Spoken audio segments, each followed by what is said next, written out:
नमस्कार विद्यार्थी मित्रांनो, पुन्हा एकदा हार्दिक स्वागत आहे तुमच्या नवीन अशा व्हिडिओमध्ये. सध्या जीसीसी डीबीसी टायपिंगची एक्झाम सुरू आहे. तर खूप साऱ्या विद्यार्थ्यांचे कन्फ्युजन आहेत, प्रश्न आहेत. जसं की 40 वर्ड पर मिनिट या परीक्षेमध्ये आपण लेटर तयार करत असताना लेटर ज्यावेळेस आपण क्रिएट करतो आणि शेवटची स्टेप म्हणून आपण कोणत्या स्टेपकडे जातो तर मेल अँड मर्ज कडे. मेल अँड मर्ज केल्यानंतर खूप साऱ्या विद्यार्थ्यांचे प्रश्न होते की सर आम्ही 2 ऍड्रेस टाईप करतो तर आम्हाला देखील 2 लेटर मिळायला पाहिजेत. तर मित्रांनो तसं काही होत नाही. पहिलं लेटर आपल्याला फ्रंट एंडला दिसतं आणि दुसरं जे काही लेटर आहे ते बॅक एंडला किंवा बॅकग्राऊंडला तयार होत असतं. त्याच्यासाठी आपण फिनिश अँड मर्ज करण्याची कोणतीही गरज नाही. त्याच्यासाठी आपण प्रिव्ह्यू ऑप्शन वापरू शकतो, जो आपल्याला मेल अँड मर्ज या ऑप्शन मध्येच दिसतो. फिनिश अँड मर्ज करण्याच्या ऐवजी आपण प्रिव्ह्यू रिझल्ट पाहू शकतो.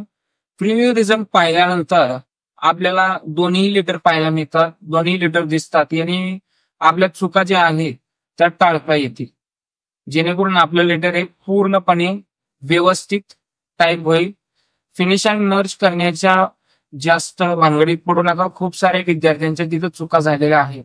त्यानंतर दुसरी अडचण अशी आहे विद्यार्थ्यांची की अनेक वेळा आपल्या स्टेटमेंटमध्ये .00 दिल्यानंतर देखील सेलमध्ये ते शो करत नाही.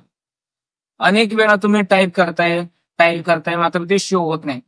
याच्यासाठी आपण काय करा, त्या संख्येला सिलेक्ट करा. होम मेनू मध्ये नंबर फॉर्मॅटिंग मध्ये 2 डेसिमल प्लेसेस सिलेक्ट करा. किती? 2 डेसिमल प्लेसेस. तुम्हाला जे काही 00 तुम्ही टाईप केले होते ते शो होते आणि त्याच्यानंतर खाली 1000 सेपरेटर वरती क्लिक करायचं आहे, जेणेकरून आपल्याला जिथे की 1000 सेपरेटर मिळते त्याच्यामध्ये कॉमा मिळेल आणि 2 डेसिमल प्लेसेस म्हणजे 00 पाहायला मिळतील.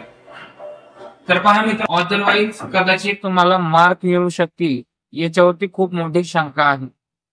आता ज्या विद्यार्थ्यांचा पेपर झालेला आहे दॅट्स ओके. आता तुम्ही जास्त ताणही घेऊ नका, या चुका ठीक आहे. आता ज्या विद्यार्थ्यांचा पेपर झालेला नाही अद्यापही, तर या विद्यार्थ्यांनी या गोष्टींना व्यवस्थित सराव करून घ्या, या गोष्टींची नोंद घ्या. या अडचणी तुम्हाला येऊ शकतील.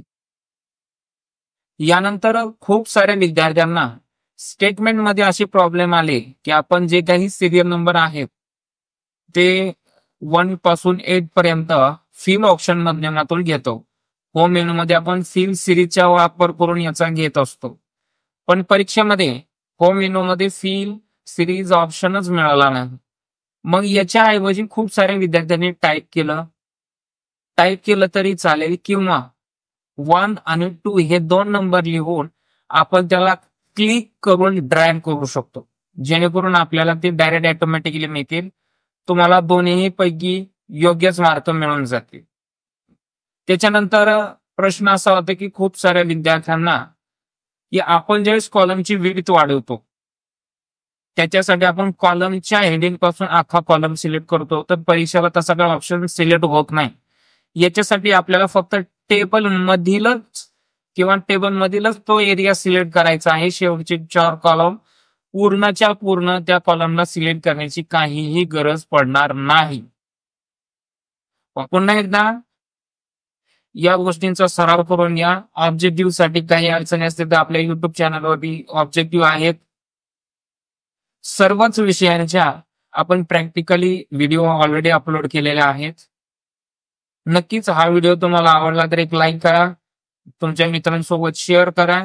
चॅनलवरती पहिल्यांदाच आला असाल तर चॅनलला नक्की सबस्क्राईब करा. धन्यवाद.